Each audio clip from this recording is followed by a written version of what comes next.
Hi, everyone. Welcome to another episode of the Alex and Mo podcast. And tonight we have Joe. Well, he told me to call him Joe, so I'm going to respectfully call him Joe.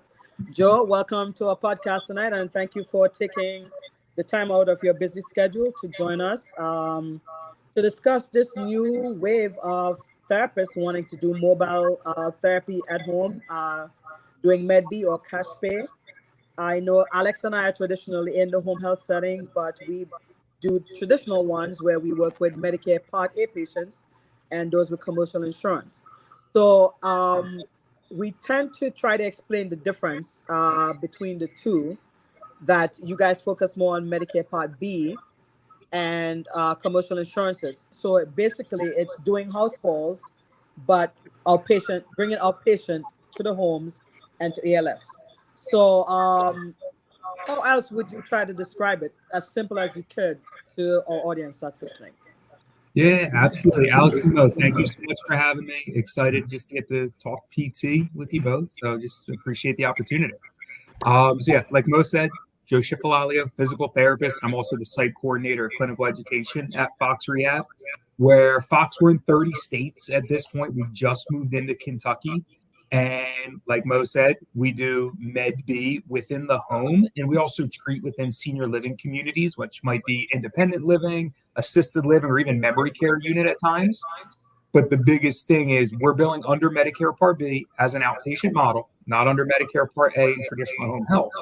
So the biggest things is we're able to make our plan of care with our patients just like an outpatient PT would.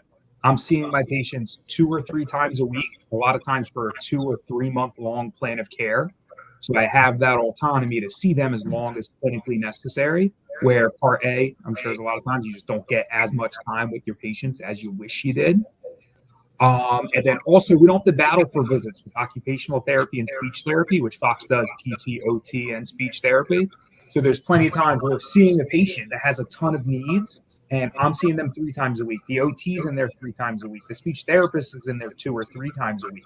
So we're really getting the full approach, just the full team in there for the patient to work with them. And these are all patients that, they're eligible for outpatient services. So you might ask, like, oh, why aren't they going to an outpatient office to get all these services? Well, our average patient age is around 80 to 82. So as you can imagine with this age group, getting back and forth to the outpatient office is tough. This is the age group that doesn't adhere to the plan of care all the time. And also, a lot of their goals are being safe in their home, aging in place, being at home with and as independent for as long as possible. So we're able to go right there in their environment, making sure they're adhering to those 2 or 3 times a week and getting them really strong outcomes because we're meeting them where they are. So question for you, Joe. With direct access, do you guys still need a physician order for your patients to have services on the Fox? So typically a patient's coming to us with a script, just PT, eval, and treat, PTOT and speech therapy, eval, and treat. So it's we don't do direct access as an outpatient office would. It's all coming through mostly Medicare Part B. I don't know the percentages for sure because I'm not on the insurance and reimbursement side, but it's something like 80-85% of our billing is Medicare Part B because there's just not many commercial insurances that cover what we do. So it's all Medicare Part B for that primary insurance, and then typically a secondary insurance that's able to supplement for that extra 20% that Medicare is not covering. So many of our referrals come from primary care physicians that, hey, my patient came in and said they're not walking as far as they used to. They had a few near falls. Their balance is off. They're not feeling themselves. They're not able to go out with community outings with their families. Okay, hey, there's deconditioning here. Let's get PT in there before they have a major fall, major hospitalization, or something different.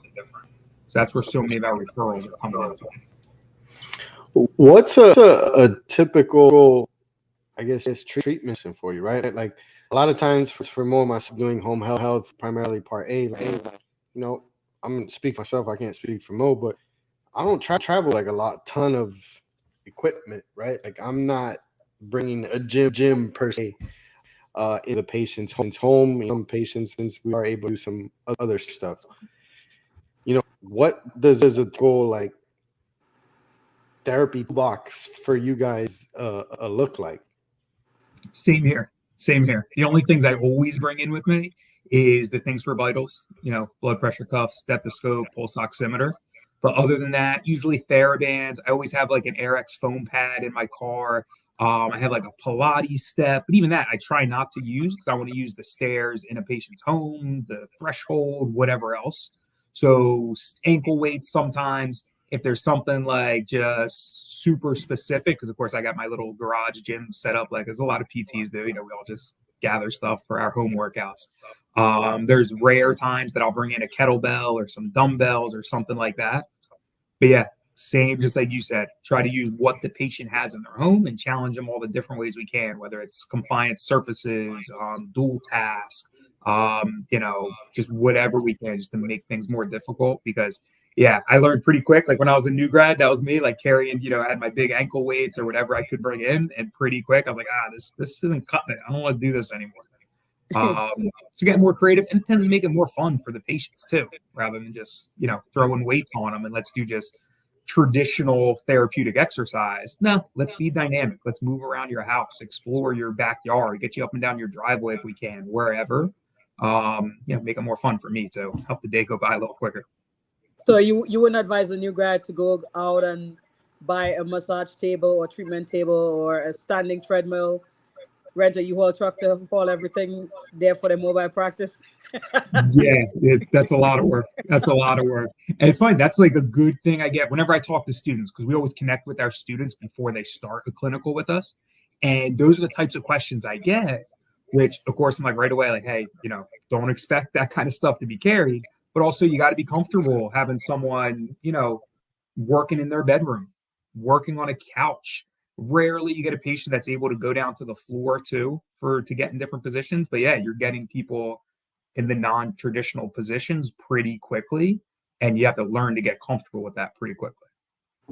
So in traditional home health, most agencies usually encourage physical therapists, OTs, and speech therapists to have a few years of experience, because they're basically there on their own in a setting with very few mentors to check in with. Do you guys require new grads to have experience before they join your team? Yeah, we get a lot of students that come in a little worried about that too.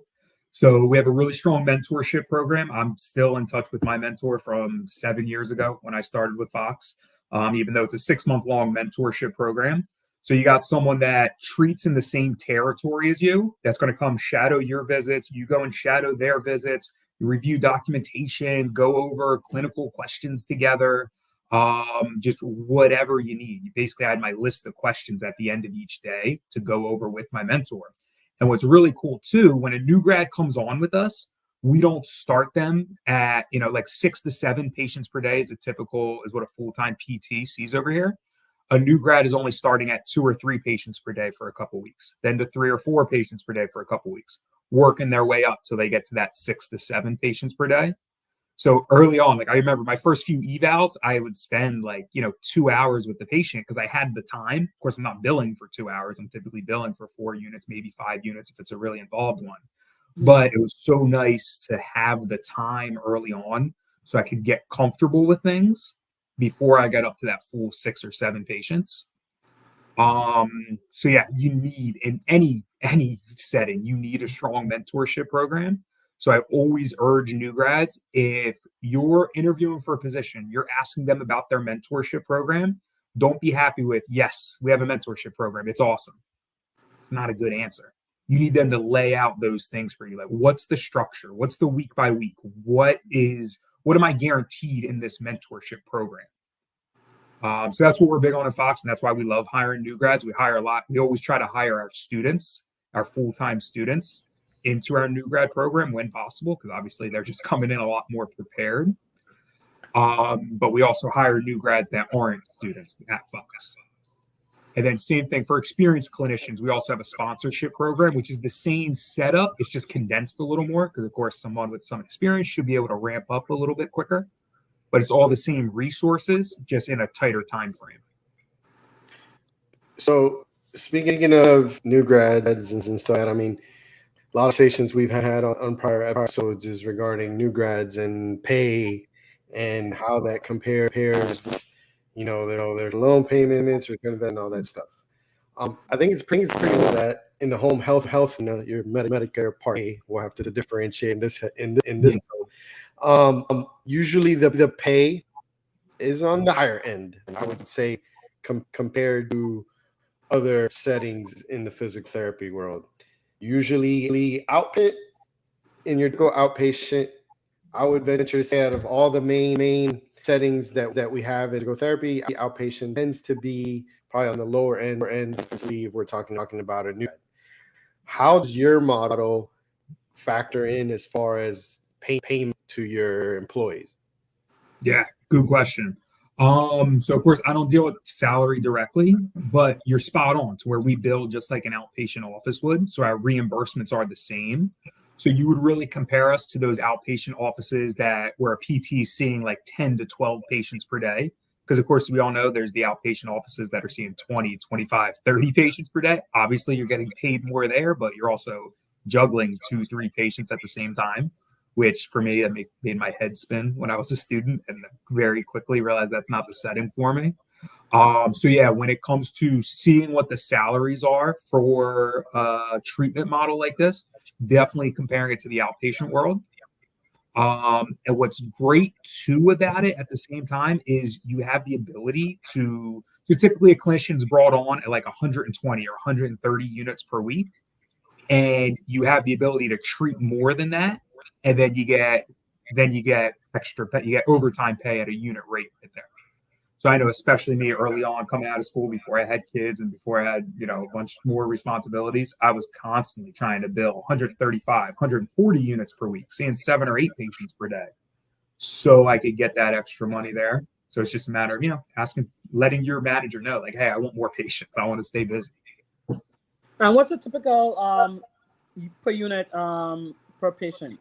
Is it 4, 3? 4 is definitely the typical. There's times patients just, like in any setting, just, don't have the stamina to have a full 4-unit treatment. So you may have those 2 or 3 unit treatments. And there's times you're working on something super complicated and you're getting to that 5th unit, like car transfers is always something that, puts in a little bit extra work that I think of. I felt like those always tended to be my 5-unit visits. So 4-unit is far and away the most common, but we're really fortunate, got a really strong quality assurance department too. So when you have those 5-unit visits there, you want to make sure the documentation justifies the amount of time you spent there. So each team has a quality assurance support personnel that you could have look at your note or talk about it or do whatever you want to do to make sure you're feeling good before you're billing for 5 units rather than 4, which that was one of my roles too. And I guess I always loved just reviewing documentation. Like I got to do like spot checks with clinicians, coach them up on documentation. So that's something we're real proud of too. Like our quality assurance department is so built out and we just have so many different documentation manuals for clinicians. To make sure you're feeling supported, because you're right, you're one-on-one, like you said earlier, Mo, you're one-on-one in the home. It could be a little bit intimidating. You feel like you're on an island, but very quickly you realize, I have these multiple people I could reach out to, and then an awesome, intra-office website that's got a ton of these resources to help me out. Yeah, and you need it in this episode.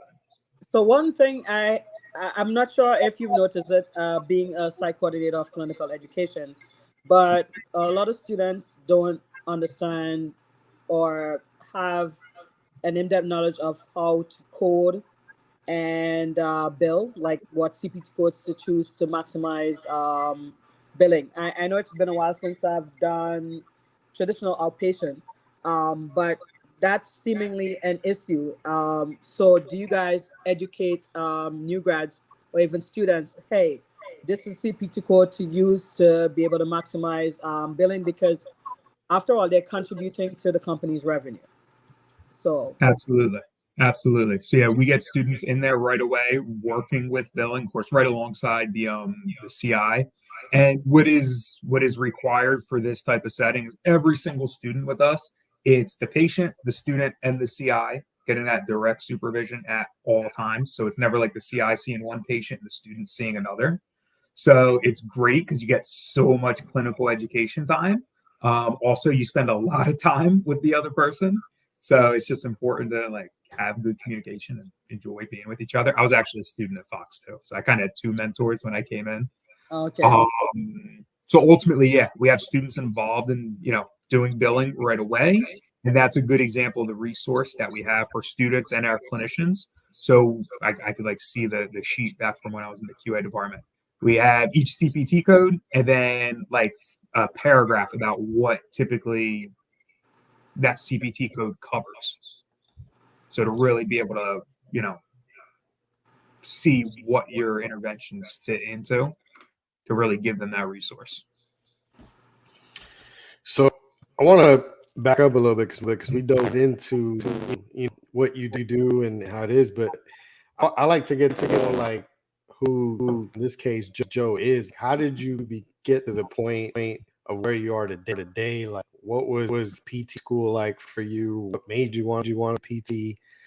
I think it's good to have background, kind of paves the way, and a lot of times just telling this little like you could impact one of our listeners, and they may be going through something that you went through, or something that you did that they've never thought of, or however it may be. But at the same time, I just like to get to know people and understand how we each get to call this awesome profession, our career.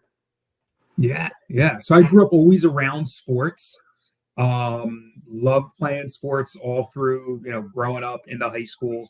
And then right after went into coaching youth sports right away. My original plan was to be a phys ed teacher and did my 2 years at community college, had, trying to be smart with money, trying to avoid student loans as much as I could. And then I get to the end of that second year and say, okay, I got to figure out which 4-year college I want to go to. And it was either one college close to the Philadelphia area, which was the big phys ed college, or it was Stockton University, where I went in southern New Jersey, which was a little bit closer to home. And so I said, okay, phys ed is my plan. Let me go there. Didn't have a great experience talking with the advisors there. Felt like I was kind of, pushed to the side a little bit. Got a little bit of like, oh, you're coming from community college. Like, oh, yeah, some of those credits won't transfer. We'll see what we can get you. You might have to do an extra year. And then that right there motivated me to say, let me look down this road. If I were to add the extra 3 years of school to go to physical therapy. Then I went to Stockton to transfer for my bachelor's degree with the thought there. If I'm going there for my bachelor's, the plan is to go for my doctorate. Felt so welcome, got so much good information. So many people were happy to help me. And that's where I kind of said, like, okay, this feels right. Let's add on the few extra years of school. Let's go get that doctorate. Let's go for it. So that's what led me to Stockton. And then I was very fortunate, super involved with our undergrad physical therapy club, still stayed involved with coaching to build up the resume, worked as a rehab aide at an outpatient office, did my shadowing hours at a veterans retired nursing home, whatever I could do just to get into PT school at Stockton because that was the closest to home, and I just wanted to keep living from home and not have to, pay rent somewhere. Smart. Right. That's something my parents drilled in me. Like, you could stay here as long as you want. Like, it's free. Like, stay here as long as you want. My dad's a farmer too, so he wanted me to work my butt off for him until I was 25, 26, 25 when I graduated PT school. So when you off his insurance? Yeah. So I was living there for free, but he was getting some good work out of it. But anyway, I just had a great feeling at Stockton. That's what led me down to PT school, really made me want to make that jump. And then still thinking like sports, outpatient, that's where I want to be. My first clinical, great experience, Achieve PT, who's now part of IVPT in southern New Jersey, IV Rehab. Awesome CIs, awesome experience there, but having more than one patient at a time just wasn't for me. And I was a little discouraged, thinking, oh my gosh, I thought this is where I wanted to be. And then so fortunate, my next clinical experience was with Fox Rehab. Found out I love working with older adults. I love going from house to house, just getting different environments, getting interaction with family members, pets, like community. Felt like a really unique experience where it was more than PT. You can really have that holistic approach because you're in their home. And from right there, I think not long after that clinical, that was my second clinical. I was already interviewing or lining up a job before I even started my third clinical because I knew, like, okay, this is where I want to work. And I've been here ever since. It's awesome. Awesome. Yeah, give you a whole personal side of it too. Oh no, I mean I like it. I mean you save money by going close to home and staying at home, and that's the student debt situation is not getting any easier soon. So I would advise students to find ways in which to save as much money as you can by going close to home and rooming with people. Save some money. Okay. And that's something so interesting right now for me from the site coordinator side of it. You're seeing so many more hybrid PT programs getting established now. And now, we're starting to place those students. And so many of our clinical instructors went to traditional PT programs. So, of course, something new is coming in. So we're just really starting to track, like, okay, how's the quality of these students compared to traditional residential programs versus hybrid programs? Because ultimately, something else to know, Fox, no PT is required to take students. It's something that you have to want to do, apply to do, and agree to take a student. So that's what we take so seriously on the site coordination side with my two co-site coordinators, Stephanie Walker and Nicole Williams, is making sure we are giving strong students that love geriatrics, have the right mindset to treat within the home. So we're giving our CIs the best experience, so they want to keep taking students. So a lot goes into it over here, and I'm lucky to be able to really focus in on this side of it. So you spoke about hybrid and traditional students.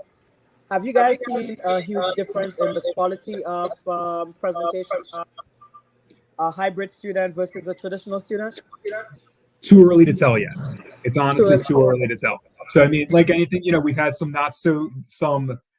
students that weren't in the best setting for them from traditional programs, and then we've also had some from the hybrid programs. That's something we're tracking closely to really start to see, where we want to focus more and more. So yeah, too early to say, but again, something we're tracking closely just to make sure we're putting everybody in a good position, because that's what's so important. You could have an awesome student that's going to be a great PT, but you put them in a 500 square foot apartment that's in a busy senior living, busy senior apartment center in, maybe a not so great part of town, and then they're just not themselves anymore. They're not able to think clearly. Or you put somebody, we've had students too, where you put them, they're in an amazing home, amazing neighbor, this and that. They're getting distracted by family members, pets, just like all these things. That's just not the best environment. Yeah, well, with outpatient, it's more controlled. So you get a lot of students being fearful of going into someone's home. I hear questions like, don't you guys have bed bugs or see roaches? And I'm like, look, you could walk into like the biggest mansion that you wish you could just get a room and stay there. You can be like, you know what, today we're going to walk outside, 3 minutes going to be outside all day. But so you have a variety of homes, but again, it's not something that should scare you. It should be something to challenge you. Home health is not for everyone, but I encourage people to try it. Don't rule it out because you're afraid of not being in a controlled environment. You can make the environment as controlled as you can. I have a quick question for both of you, being in traditional home health. So for me, in my 7 years at Fox, there's only been one time I was in a home that I was like, hey, this just is not a safe environment for me. I don't feel safe being here. Very fortunate because the patient was doing well. He was doing well. He was very capable of being able to go to an outpatient office. So ultimately, got myself out of the situation, reached out to my regional director. Hey, this is the patient's presentation. This is what's going on in the house. We're going to have to tell the physician, he's going to have to go to the outpatient office that's, 5 minutes from his house because it was a nice busy area. And that's where we're fortunate over in this setting because it's outpatient within the home. It's, hey, your patient, it's going to be tough to set up transportation or coordinate, but this patient needs to go to an outpatient office. When it comes to traditional home health, where patients are homebound, is it, I guess, like not doing that? Like, have you guys ever had to get out of the situation or anything? Yeah. Yeah, I mean, I see the flashbacks going. I've had situations where the home probably wasn't the home itself wasn't an ideal situation, and obviously there's many different factors. I've had patients in lower economic status or environments that obviously have some difficulties. I've had patients that the homes are worth hundreds and hundreds of thousands, but you step in the home and it's a completely different scenario. Those type of homes, I mean, normally I try to find a way to make it work. Because I walked into a home today that literally I was long enough to get what I needed and get out. That's not always ideal, but it was just the nature of the home. This particular home, it's got a bunch of animals, and it's an older, patient and the spouse, and they, as much as they love their animals, they can't keep up with their animals, right? So that becomes a burden on them, and it just piles and piles, and eventually you get this thing. So that's a house. I'm like, I over to a backpack now, carry my stuff, which I absolutely love, compared to like a messenger type bag. I'm got my backpack on. I walk in, take my vitals, do what I got to do real quick, and I'm out. I'll do anything else outside the home. But again, even in that, I'm gonna find a way to work. I'm gonna make sure that we figure out a way to provide the care that the patient needs. Situations where I'm having to call doctors and pull out is now when a patient becomes confrontational, or there's family members who are confrontational. I mean, I've walked into homes, guns right out of full view, machetes, shotguns, like in around all of it. And I tend to personally, I just act. Obviously, I evaluate the people in the home, and then kind of make a determination as to how I want to proceed. But if a patient is confrontational, man, I don't care if you're a millionaire or you're, the not so wealthiest person. Like that, to me, is where I draw the line. The line can deal with a lot of stuff. I can deal with, socioeconomic stuff, and to try to make it work for it. When I can't get respect, me or my team, whether it's the assistants, whatever the case that I'm supervising, that's when I pull out. Because then it's really not safe, right? When my team, myself, fear for bodily harm, or like how a person's gonna react to certain things, or they're unstable, or whatever they may be, that alone is a problem. When there's guns and other stuff involved, now we've to do that. And honestly, that's only happened to me once. That I had a situation like that. But like I said, I've walked into plenty of homes where there's guns and stuff just out and about. And I always try to respect the patient's home, right? I'm walking into their home, whatever that may be. It is still their home. I need to respect that as best I can, and can kind of go from. That's my comfort level, right? Hoes might be different. The next home clinician see a gun, and then to them that's unacceptable, right? So they either can find a way to talk to the patient to say, hey, can we come up with an alternative plan for this thing, or they pout. Everybody's got to be able to make their own decision, their own safety. Along the point of we're by ourselves, right? Like I walk in home, it's just me and my laptop.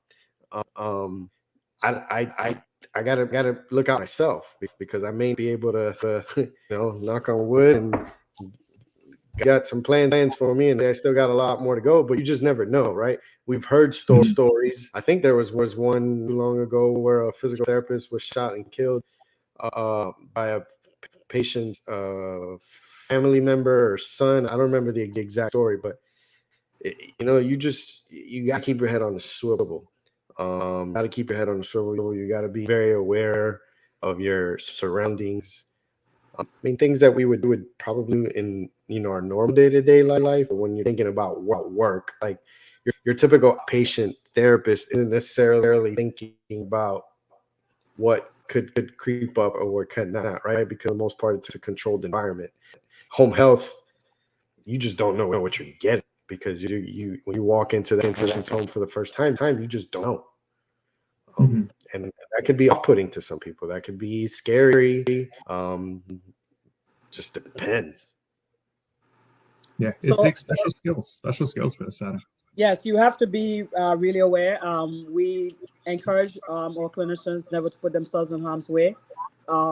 We've had situations where we've had to call adult protective services to come in and investigate for either self-neglect or neglect by a family member. We've had situations where we've had to call the police because there was active drug use in the home, and the patient wasn't safe. It was the patient's home, but there were caregivers. Well, they weren't really caregivers, but they were family members that who were supposed to be providing care, but using the house as a means to produce illicit drugs. So we've had to call 911 to report stuff out and get the patient out. Sometimes there are discharges that are made from hospitals that are not safe for the patient, and we've had to contact the physician to have the patient readmitted. If I go for a start of care and a patient doesn't have running water, lives alone, there's no food or anything else, that's not a safe discharge. So I would have them readmitted so they can possibly go to a rehab facility versus being home or contact the next of kin for someone. Expose guns in the homes, that's a no-no for me and my team. We ask them to have it locked or safely away. I remember experience that's where you said a flashback came where I went to see a patient and I was about to do his vitals and he had his loaded gun tucked away under the bed. And this is a guy who was paralyzed from the leg stuff, right? And I asked him, I was like, what is this doing there? He's like, protection. I was like, from whom, me? Like, little on me? And he was like, no, some guys might come back. I was like, oh, no. This is not a situation for me or any therapist, male or female, to be in, not even a nurse. So he explained the entire situation to me. I finished the assessment. I told him I understand what he's in, but it's not safe for him either. So I reported it to the clinical administrator for the agency that referred the case to us. And we had to basically discharge him because at any moment, whomever shot him could come back and retaliate and put everybody else in harm's way. So that was a situation where we had to discharge the patient. So that's where some clinical judgment comes in as well. So. Yeah, you said it well. Just being aware, which going anywhere has an inherent risk, especially nowadays. Yeah. But you're so right too. Like, because I've been in homes where you just get such a view of the patient and their surroundings that you can never get in other settings. And just like you mentioned, Mo, like I've been to patients that like, hey, like they just don't have enough food in the house. We need to get them signed up for Meals on Wheels, or they got a family member that's super supportive but lives a couple hours away. And it's, hey, let me tell you a little bit more about their day to day. I'm seeing them 3 days a week, and you're checking in every couple months. This is what's like really happening here. And fortunately, a lot of family members, we tend to get a lot of supportive family members. So yeah, I mean, as much as you talk about some of those inherent risks, you just get such better opportunity to help patients, especially the elderly. It's just an age group. And I briefly just talking on some of the negatives, but also a good amount of the positives. A lot of these patients, they become more than patients. They become extended family, good friends. I've had patients, family members reach out to me, send pictures of patients at grandkids' weddings and being able to dance and being able to do these things and saying thank you so much because what you did, they were able to go to their grandson's wedding and they dance and they do right. So you get to do and have a your point. You have a meaningful impact. That I did outpatient. I was a SCS, did the sports residence. So I like to think that I made impact with some of my athletes and stuff like that. But I'm absolutely sure that it was to the capacity of ability that I've had to help some of the patients in home. Some of the patients be able to partake in family functions that they weren't able to do before because they just moved or they couldn't ambulate unstable surfaces or whatever this may be. So is a lot of positive opportunities in home that I feel like we just don't get to do to that degree in some of the other settings. And to me, I think the most rewarding thing about what I do in the home health is the ability to really have a true impact in their day-to-day lives, right? It's easy to have somebody in and say, hey, I've been having some back pain. I want to get back playing, weekend stuff. That's great. Don't get me wrong. There's no discounting the ability to impact their lives. Or your high school kid tore their ACL, they're trying to get back. You have an impact on their life too. But for somebody to be able to get out of bed because you were able to help them get to the bed and be able to get to the table, have dinner with their families for the first time because they can now function, that just hits a little bit different. And for me personally, if you would have told me I was in PT school, like, hey, this is what you're gonna end up doing, I probably told you, man, you're on something because that's not where I'm to go. At least that wasn't planned, right? And as a man of faith, it's because you have these ideas, and somebody looks down on you and laughs at you and says, oh, no, you keep thinking that's what you think is going to happen. That's something different for you, and it always works out well. And it's been such a true blessing. I know before we came on, you were talking about family and stuff like that.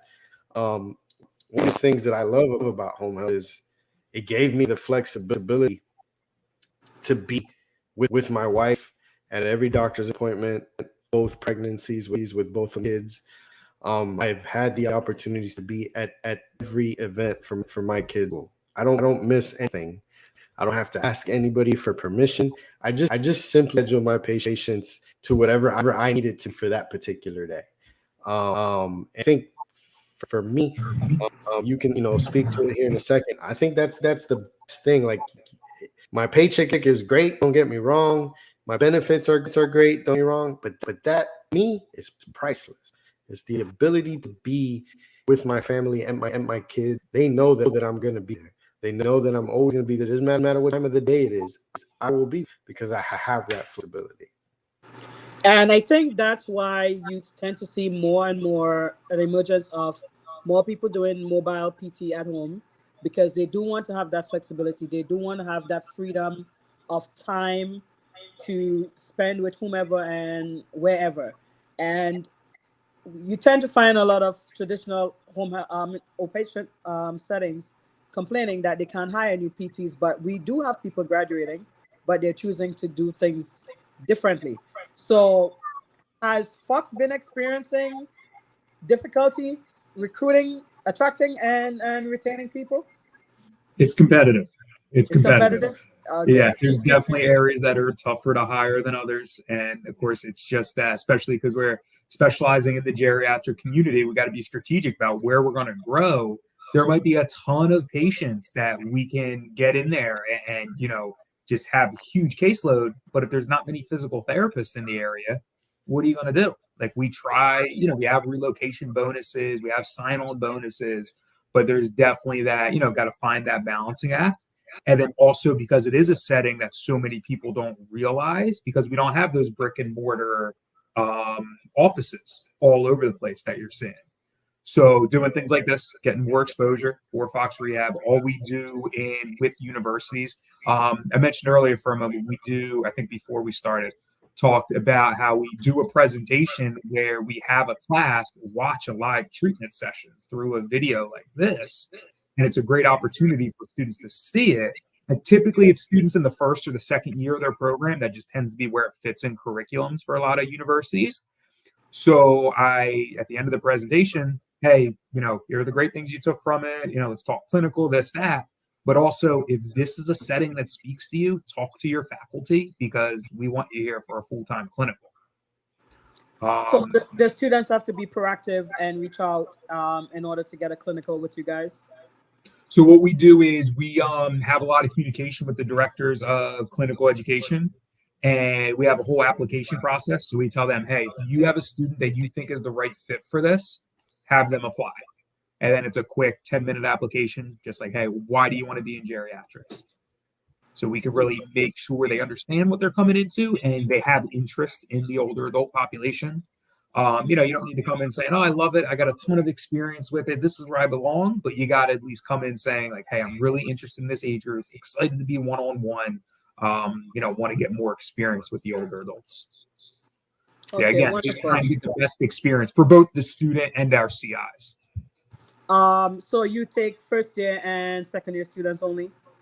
No, for our clinical, we only take third years, and their second clinical or later, and that goes back to what we were talking earlier about having less equipment.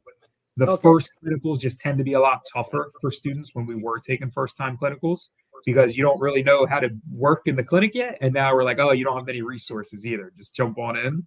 So we only do second clinical or later. So a lot of times it's the second or third, or some universities have 4 or even 5 sometimes. And Alex, real quick, I was laughing about what you were saying earlier about the connection. You're right. You make such a better connection. This is a birthday card for my son that this is a year old. Me and my wife are like reorganizing. We had some work done in the house, so we're trying to clean some things up and just kind of like reorganize where things are. I've gotten so many, like I have one patient that has sent me a first birthday card, baby's first Easter, baby's first Thanksgiving, that just like keeps them coming, and a bunch of other patients that do similar stuff like that, or at least text check-ins. Yeah, PTs make a lot of great connections with patients. It's a whole nother level when you're in their home environment. And it's awesome, man. Like, again, that's truly the most rewarding thing, to have a patient's daughter, son, reach out, or they came to see them. They haven't seen them in a while. Oh my gosh. Like, look at everything that you're doing. Like, you haven't been doing this in forever. And like I said, the one that sticks out for me is the family where we're at a wedding and they texted me a picture. They're like, thank you. It was just literally just a picture of because it was a husband and wife that I was working with, and just of them dancing and having the time of their lives. And to like, I didn't really do a thing. Like, truthfully, like, I'm sitting there doing like, some general strength, sit to stand, some balance work. We just want to get you moving. It's such a huge impact on these people's lives. And I think that, as you get some of that going, it just kind of feeds you and wants you to do more, and to have those kind of meaningful impacts. Earlier you had mentioned that a typical day for one of your therapists is 6 to 7 patients per day. Now, do they have the flexibility to schedule that as it works for the patient and works for them to think? Correct. Yeah. If you're working a 5-day work week, like it comes out to 6 to 7 patients per day. But a lot of our clinicians, especially me, I'm always trying to see as many patients as I can Monday to Thursday, so that Friday I could have a shorter day. And like you mentioned too, the flexibility, like just kind of like the epiphany that I'm like, oh my gosh, like I can work a short day on Wednesday. I don't have to tell my boss. I don't have to get approval for this or anything. I'm just going to work a little later on Tuesdays and Thursdays and make up that time. So it's just amazing to be able to have that flexibility. Me too. I love getting to decompress in my car in between patients and just, turn on music and have a nice 5-minute drive to the next patient. It's so nice. It's so nice. Which, you could be in a busy outpatient office, an inpatient setting where you get some time where, you're not seeing a patient for a few minutes. but you're still like, in a setting with a lot of people and patients, you're still, on and you have to have your professional persona on. But when I get in my car, I can just, do whatever I want and just kind of really relax before the next patient. Or do karaoke. Yeah, right. Like just turn it up and have at it. I'm glad you brought that up, because a lot of times, like I always tell people, like, my job, for the most part, is not physically demanding.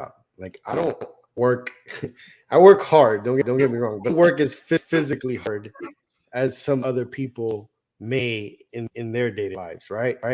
But the amount of mental exhaustion that some days more than others that I come with, people don't understand. Like when you're on talking to interacting with people over and over, like it's exhausting. But those 5 to 10 minutes between patients is what allows you to kind of charge and kind of get rid of that next patient and deal with whatever factors that be in. But we shouldn't come through. So I'll let you up on that. Yeah, it's a good question. And yes, because so much of our billing is through Medicare. We're fortunate that we continue to find ways to be more efficient, especially in like those supportive roles, like, in quality assurance or our clinical operations or our sales managers, people in recruiting. So we're really finding ways to, make sure we're being more efficient, whether that's with some of the systems we use, whether it's like, the systems we use to track candidates or our HR system, this and that. And then also one of the biggest ways to fight Medicare cuts is to grow. And like I said, we just went to our 30th state in Kentucky.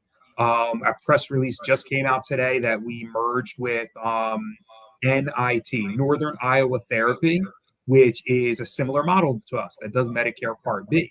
So as we continue to grow, it makes those smaller margins that you get in Medicare Part B grow, because we're such a big practice. I mean, we're the biggest practice in the country that operates in Medicare and house calls, Medicare Part B house calls.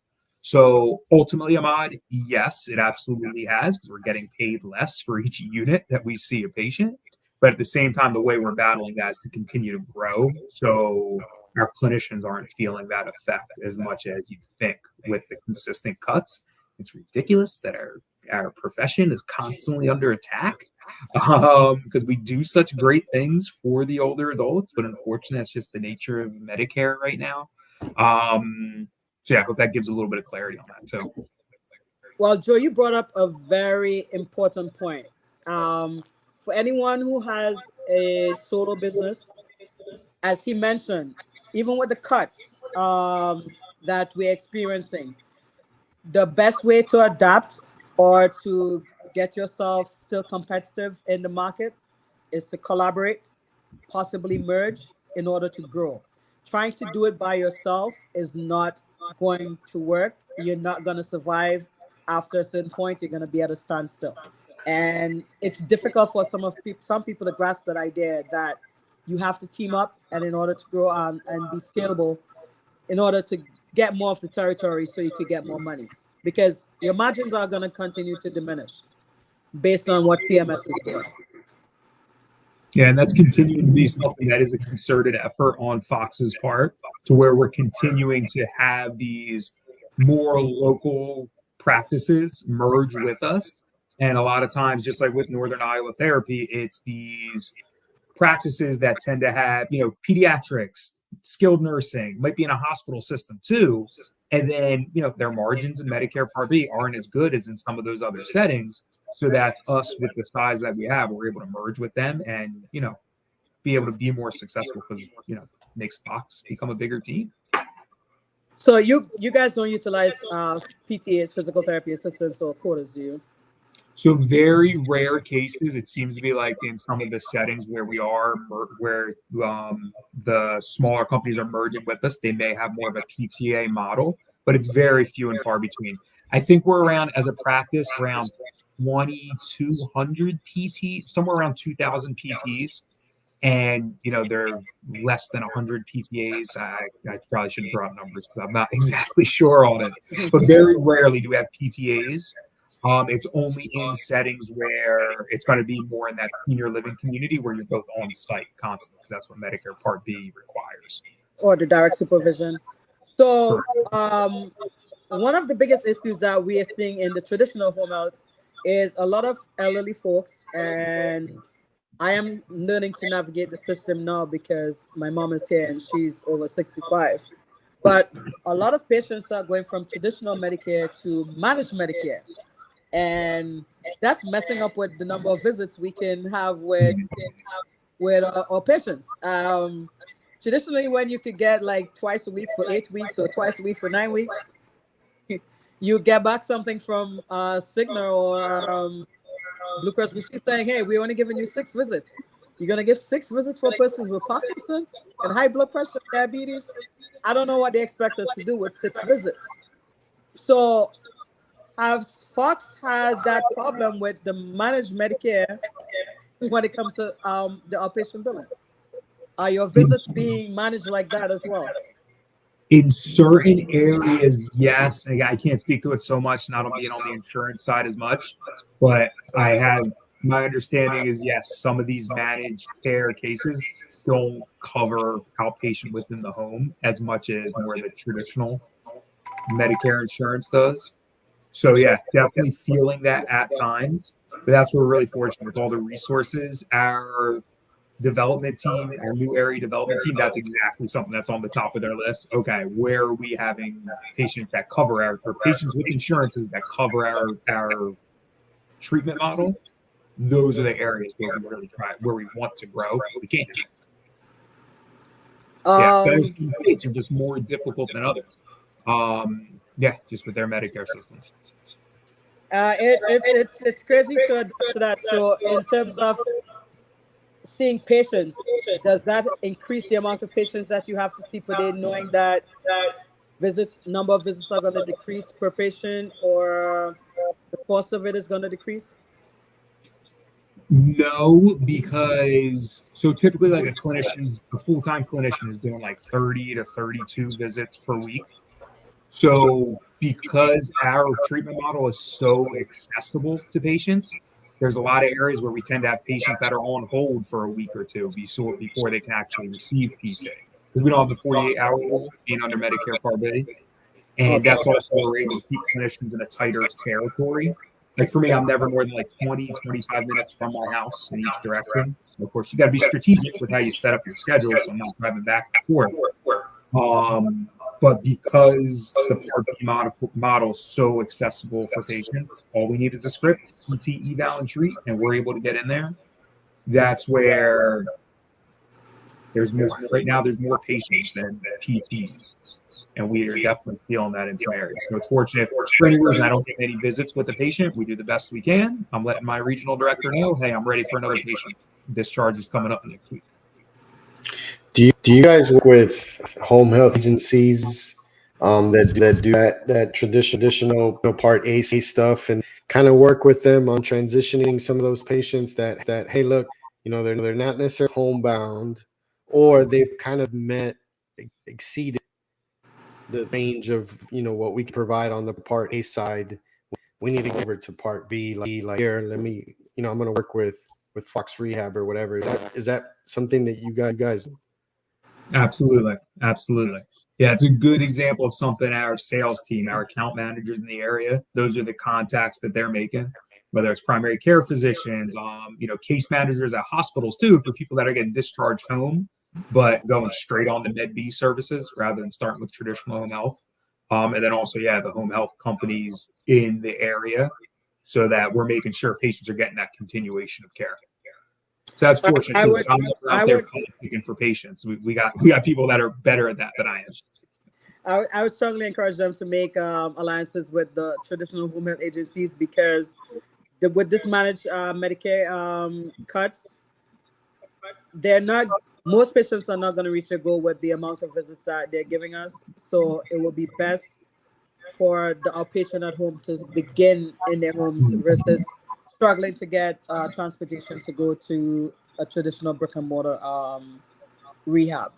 But so if I were not working for myself or Alex was not working for himself, and we were looking for jobs, how could you convince us to come across to Fox? Oh, so you both love working with the older adult population. You Uh-huh. both love the flexibility. Mo, I saw you shaking your head when we talked about treatment territory and how much area you're covering, how much time you're spending driving. So how would you feel if instead of spending, sometimes half your day driving, you were spending that time with patients, getting that reward, feeling valued, getting to help them improve themselves, help them be able to do those things that they haven't been able to do for months, for years. You're getting to spend that quality time with them. You're just getting to spend less time just driving all over the county and really getting to spend time with the patient while you still get to create your own schedule and get a ton of resources from our awesome sponsorship program, quality assurance team. You know something you didn't mention that could easily draw somebody over to Fox who does traditional home health? No Oasis documentation. How, Yes, my yes, next question, absolutely. my next question was, what is your EMR like? Because that to me is the biggest pain in the butt. Having to deal with the OSs. And the other thing that you said that was kind of a nice is like not having to deal with the 40-hour rule. Like sometimes you literally have to cram things in Yeah. because of this thing, to where, unfortunately you don't always are able to give us care possible, because you're up against a deadline, so to speak, more so than trying to do what's best for the patient. But yeah, like what is your documentation like?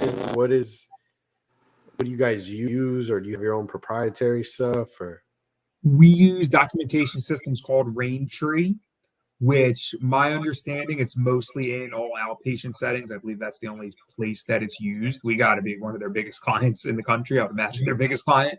But yeah, Raintree documentation. Big thing is we don't do Oasis. We don't do start of cares. Yeah, it's a huge plus there. And we don't have the 48-hour rule, like you mentioned, Alex. But yeah, documentation system is Raintree, which is commonly used and created for outpatient setting. And what's nice is Raintree is able to customize it to us a little bit because we're treating in the home. So you got nice check boxes to put, about the patient's home environment, why they're more appropriate for treatment within the home compared to an outpatient office. So it's really nice that they have some of those, make it special to us. And what's great too, because we're so one-on-one, a lot of times I'm finishing my documentation while I'm with the patient. So as I'm saying bye to the patient and circling my name nice and big for the next time I'm coming to see them later in the week, I'm signing off on my documentation too, so I can be all done. you mentioned some of the check boxes, typical office type setting as opposed to the home setting. Is that something that you routinely have to kind of justify? Like, is that needed for payment purposes, or what's the reasoning behind having to that?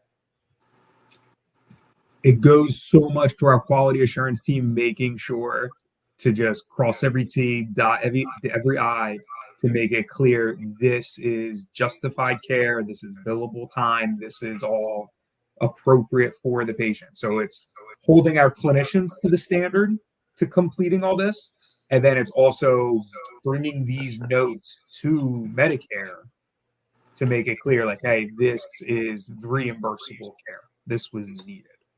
And again, just always shouting out our quality assurance team, because something we do regularly for clinicians is they're getting a review every few months of like, hey, we quality assurance went through every single note in this patient case that you saw for 40 visits. Here's what you did great. Here's where you could have improved a little bit. The reason we're doing this is to make sure this will hold up in court if anything ever happens in the future, hold up to any sort of audit. So it's you get the why behind it, which makes you feel okay when you see like, I should have put in more vitals for the gait sessions, or I should have discharged that intervention, the home exercise, a little bit sooner, so that you can keep being the strongest PT possible. Very cool, boys. We close here to wrap up, and definitely want to thank you for your time and definitely the insight into. I mean, I've definitely heard of this model. But to hear you speak on it and kind of give us more details is definitely a very appealing thing. Maybe to some of our viewers, experienced new grads, whatever they may be, like this is that's something to look. If you still want to keep that kind of outpatient model, you don't want to be doing Oasis or anything like that, which I wouldn't blame you. This is definitely a good avenue. One final question. What would you say is your biggest obstacle? What is the one thing that, man, if I could just clear the thing out, this thing would be hitting the lottery? Good question. It's a good question. I would really say we talked a lot about the connection you make with patients. And no matter what you do, there's some patients that just don't have that intrinsic motivation and just don't want to fully buy in. And of course, we go through our motivational interviewing. What's important to you? Keeping everything functional, doing everything we can. And there's those patients that have the potential to improve, but just not willing to buy all the way in for us. And of course, that can happen in any setting, but you make that stronger connection with them, and you just want the best for them. You just want so much for them. And of course, we do everything we can. We get them at the best level of function we can, and then also try to make any modifications we have to at the same time. So I'd say that's the hardest thing. When you got that patient that you make a really strong connection with, but they just weren't ready to really just fully dive in with you. Awesome. So definitely, it's the double-edged sword of getting to make such a connection. Absolutely, man. Well, listen, bro, really appreciate you. Appreciate you. Obviously putting dad duties on pause to be with us this evening. Respect to that, and salute to the wives who hold it down for us to do this stuff. As I'm always a big advocate of my wife, and my biggest fan, my wife Lauren. So, cheers to your wife as well, because a lot of the stuff they do for us to live this dream of ours is definitely very much appreciated. Agreed. And she's a PT for Fox too, so we get to talk a lot. There you go. We met in PT school, and then she saw how often I was able to just flip my schedule around. She's like, maybe I should look into this. That's awesome. So she didn't come on as a new grad; she came on down the line. But it's just a setting that works well for the family life. That's great. That's great. I love it. Well, thank you so much, Joe, for joining us and giving us a clearer picture of the outpatient at home, making house calls. I do believe that's the way of the future, returning back to where medicine and healthcare was, being in the home, treating patients in the home. I think we're going to be heading back there soon, and hopefully by doing a telehealth as well too. So thank you so much for joining us, and I hope this does give you guys exposure that students will be attracted to it, and even new grads and more experienced professionals like myself. So thank you for joining us tonight. Absolutely. Thank you, everybody. Appreciate it. Yes, sir. All right, bye, Everybody guys. have a good night.